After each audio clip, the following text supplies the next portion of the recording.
Hi, and welcome to the final chapter or installment of this overview making of project that I've been showing you here. Today is March 17th, 2013, so I want to wish you a happy St. Patrick's Day out there, wherever you may be.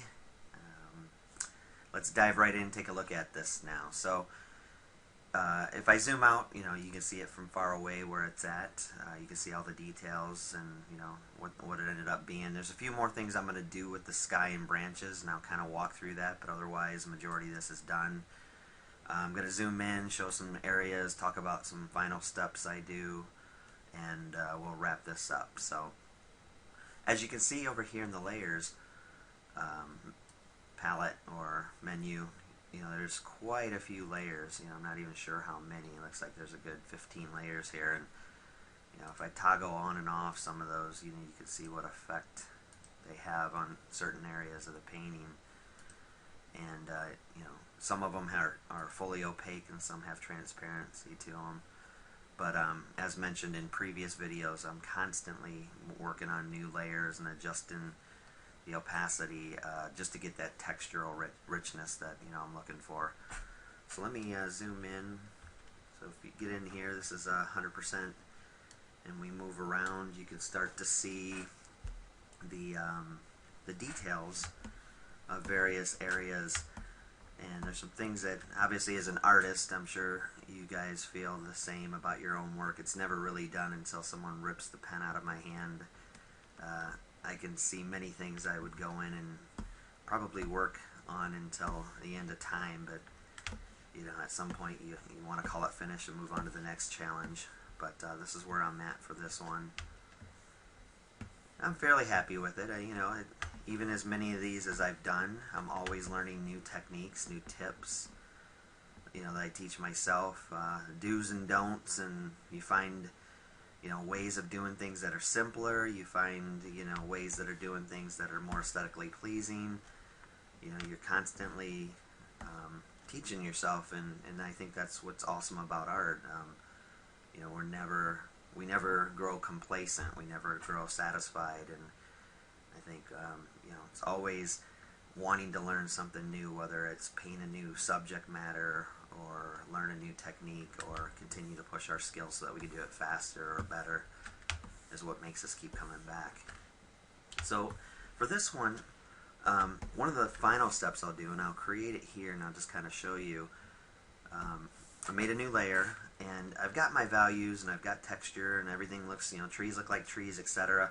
But there are things that when you're working with what I call wet paint or wet media, and you're pushing around brush strokes that are thick with oil or texture, it sometimes can be work against you for your values, or separating form and getting that last little bit of value that helps pop form. So what I do is I actually come in with an airbrush, and in this case I'm using, as you can see here, the Big and Subtle airbrush, and I'll scale my brush up to decent size, and I'll color pick like a dark value.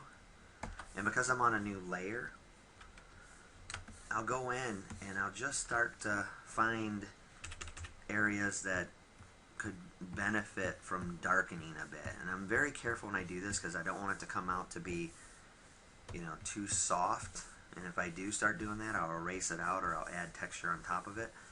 But I'll essentially start going around the image with a very low opacity airbrush and very low pressure, and I'll just start carving out highlights and darks, and that's really all it is. Very rarely do I pick a color, but sometimes I might realize, like, hey, I want to warm that green up, and I'll pick a yellow green and airbrush it. But a lot of times it's just me going in and popping value and adding drop shadows and separating things out with an airbrush. I might realize, like, this tree branch, I want to extend this up a little bit higher, and maybe start to put in some offshoot limbs, start darkening underneath this area, and I'll work my way around the image, and I'll do that essentially. Like, here's a branch here that could help be read a little bit more better if it had like some sort of drop shadow or darkening element behind it. Then when you zoom out, and if I turn that on and off, There it is without it. There it is with it. And of course, you got to be careful about that because that branch isn't sitting right on top of an area. So you don't want it to read like a shadow. So really it's what I'm doing is I'm darkening the entire area around that just to say, hey, I'm in the distance. I'm back farther away from that branch. And that'll help that read. And so this is one of the final steps I'll do. And I'll do this both with a combination of an airbrush, and I'll also come in with a blending marker. And this does essentially the same thing, but the nice thing about this is that it does give you textural marks. But because I'm on a new layer, you have to be careful about how much pressure you push down, which is why a lot of times if I do go with this brush, I'll actually create another layer, turn that opacity way down, and then I'll kind of come in and I'll do the same thing I was doing there, which is like, let's say I want to darken all these trees, but this time I'm putting down actual brush strokes that have transparency, but against the layer behind them. But I'll start working them in just so that I don't get too smooth and airbrushy. I mean, the airbrush should never be seen really in my work, and these are not airbrush paintings. The airbrush just helps, like I said, darken and brighten things depending on what I'm looking to do. But this brush here is nice because I can maintain my textural qualities that I work so hard to build up over many layers. And then again, if I turn off and on that layer, you can definitely see the transparent washes of brush strokes and how they work toward the painting. Then the final thing I'll do is I'll come in and I'll start working on the branches in the sky. I mean, this takes a lot of time and effort. You're constantly going back and forth with this, and usually this will be an airbrush. I'll pick sky value, and it's a combination of small and large strokes. So I'll come in with this. Actually, go back to layer. That's 100%. And let me find an area. So like in here, I'm a little displeased with how hard that edge is.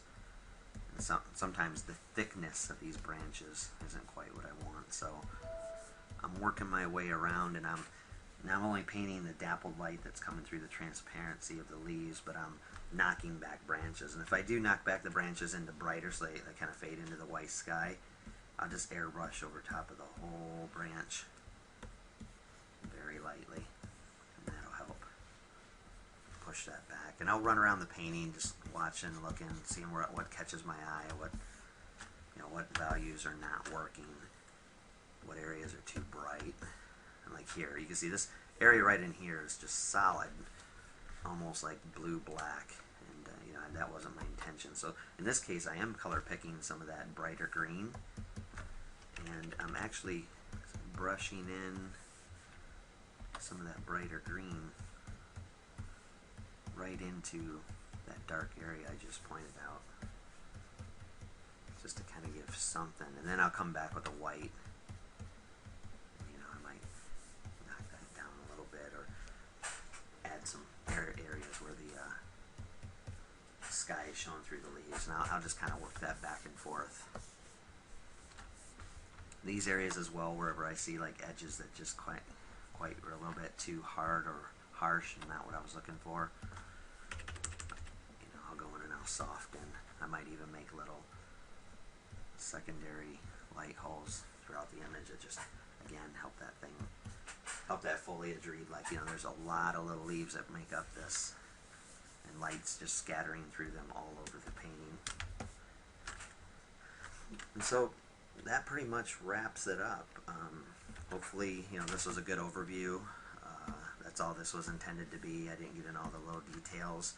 I am going to post a blog on this on my blog site that goes over more information, and I'll kind of put individual images at snapshots in time, and I'll circle and I'll call out and I'll put supporting text that talks about certain decisions I made or what techniques I was using. So look for that to be posted on my blog as well. And that's about it. So I thank you for your time, and this was fun, and I'll do a few more of these and keep posting them. And if you have any comments out there, anything you want to add or send back to me, or any questions, just let me know. My email address and everything's on my blog page. You can also follow me on Twitter, and I have a Facebook artist page as well. So thanks for your time, and I'll talk to you soon. Bye.